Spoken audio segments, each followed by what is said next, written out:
मत्ती अध्याय 12। सब्त का प्रभु। उस समय यीशु सब्त के दिन खेतों में से होकर जा रहा था और उसके चेलों को भूख लगी और वे अनाज की बालें तोड़कर खाने लगे।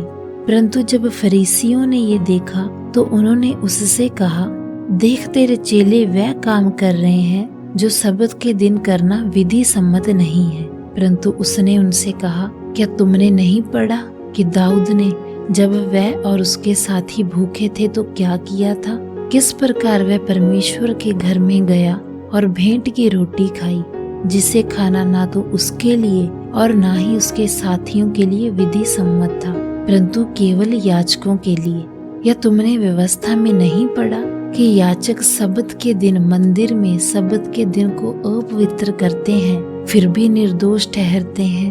परंतु मैं तुमसे कहता हूँ कि यहाँ वह है जो मंदिर से भी बढ़कर है। परंतु यदि तुम इसका अर्थ जानते कि मैं दया चाहता हूँ बलिदान नहीं, तो तुम निर्दोष को दोषी ना ठहराते, क्योंकि मनुष्य का पुत्र तो सब्त के दिन का भी प्रभु है। सूखे हाथ वाले मनुष्य को चंगा करना। और वह वहां से चला गया और उनके आराधनालय में आया, और देखो एक मनुष्य था जिसका हाथ सूखा हुआ था, और उन्होंने उस पर दोष लगाने के लिए उससे पूछा कि क्या सब्त के दिन चंगा करना उचित है। उसने उनसे कहा, तुम में से ऐसा कौन है जिसकी एक ही भेड़ हो और वह सब्त के दिन गड्ढे में गिर जाए तो वह उसे पकड़कर ना निकाले।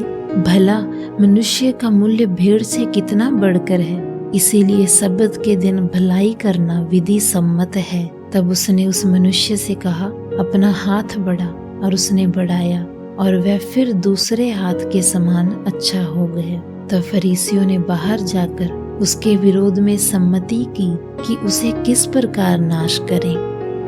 परमेश्वर का चुना हुआ सेवक। ये जानकर यीशु वहां से चला गया और बहुत से लोग उसके पीछे हो लिए, और उसने सबको चंगा किया और उन्हें आदेश दिया कि मुझे प्रकट ना करना, कि जो वचन यिर्मयाह भविष्यद्वक्ता के द्वारा कहा गया था वह पूरा हो। देखो मेरा सेवक जिसे मैंने चुना है, मेरा परम प्रिय, जिसमें मेरा प्राण अत्यंत प्रसन्न है। मैं अपना पवित्र आत्मा उस पर रखूंगा और वह अन्य जातियों को न्याय की घोषणा करेगा। वह ना झगड़ा करेगा और ना जोर से चिल्लाएगा, और ना सड़कों में कोई उसका शब्द सुनेगा। वह कुचले हुए सरकंडे को ना तोड़ेगा और धुआं देती हुई बत्ती को ना बुझाएगा, जब तक वह न्याय को विजयी ना बना ले, और अन्य जातियां उसके नाम पर आशा रखेंगी। यीशु और बालजबूल। तब लोग एक अंधे गूंगे को, जिसमें दुष्ट आत्मा समाई थी, उसके पास लाए, और उसने उसे चंगा किया, और वह गूंगा बोलने और देखने लगा। और सब लोग चकित होकर कहने लगे, ये क्या दाऊद की संतान है। परंतु जब फरीसियों ने ये सुना तो उन्होंने कहा, ये तो दुष्ट आत्माओं के हाकिम बीलजेबूल अर्थात शैतान की सहायता के बिना दुष्ट आत्माओं को नहीं निकालता। और यीशु उनके मन के विचारों को जानता था और उनसे कहा, जिस किसी राज्य में फूट होती है वह उजड़ जाता है, और कोई नगर या घराना जिसमें फूट होती है बना ना रहेगा। और यदि शैतान ही शैतान को निकाले तो वह अपना ही विरोधी हो गया है, फिर उसका राज्य क्यों कर बना रहेगा। और यदि मैं बीलजबूल की सहायता से दुष्ट आत्माओं को निकालता हूँ, तो तुम्हारी संतान किसकी सहायता से निकालते हैं, इसीलिए वे ही तुम्हारा न्याय चुकाएंगे। परंतु यदि मैं परमेश्वर के आत्मा की सहायता से दुष्ट आत्माओं को निकालता हूँ, तो परमेश्वर का राज्य तुम्हारे पास आ पहुँचा है।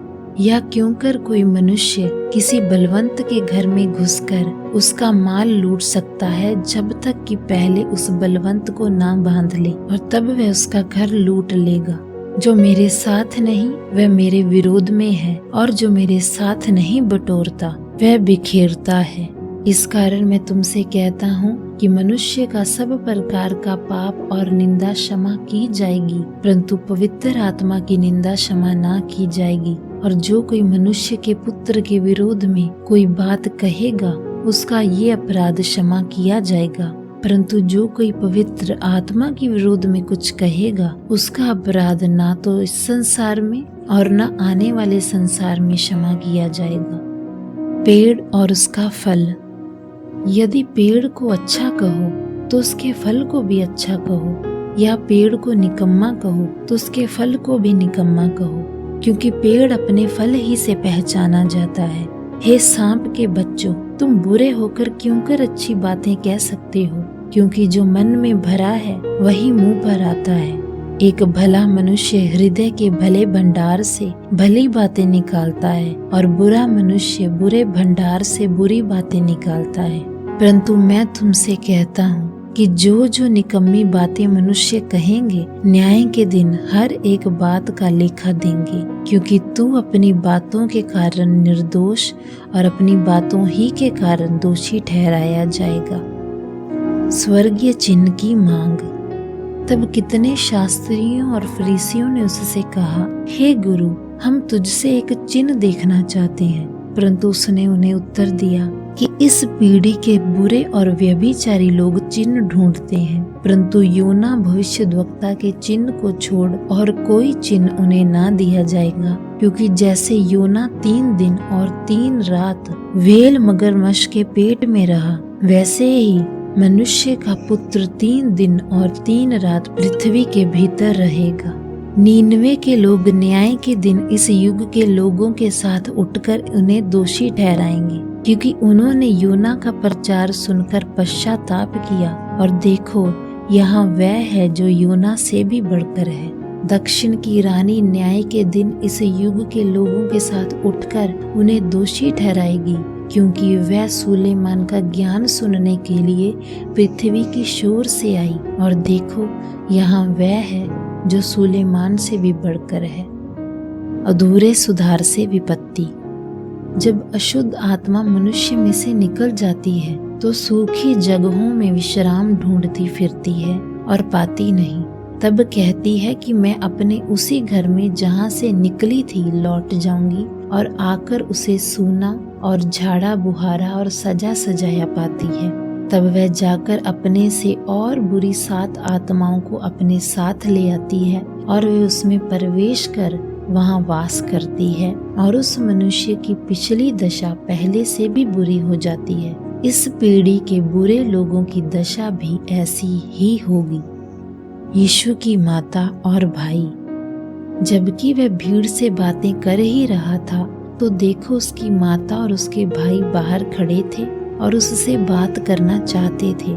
तब किसी ने उससे कहा, देख, तेरी माता और तेरे भाई बाहर खड़े हैं और तुझसे बात करना चाहते हैं। ये सुन उसने कहने वालों को उत्तर दिया, कौन है मेरी माता और कौन है मेरे भाई? और अपने चेलों की ओर अपना हाथ बढ़ाकर कहा, देखो, मेरी माता और मेरे भाई ये हैं। क्योंकि जो कोई मेरे पिता की जो स्वर्ग में है इच्छा पर चले, वही मेरा भाई और बहन और माता है।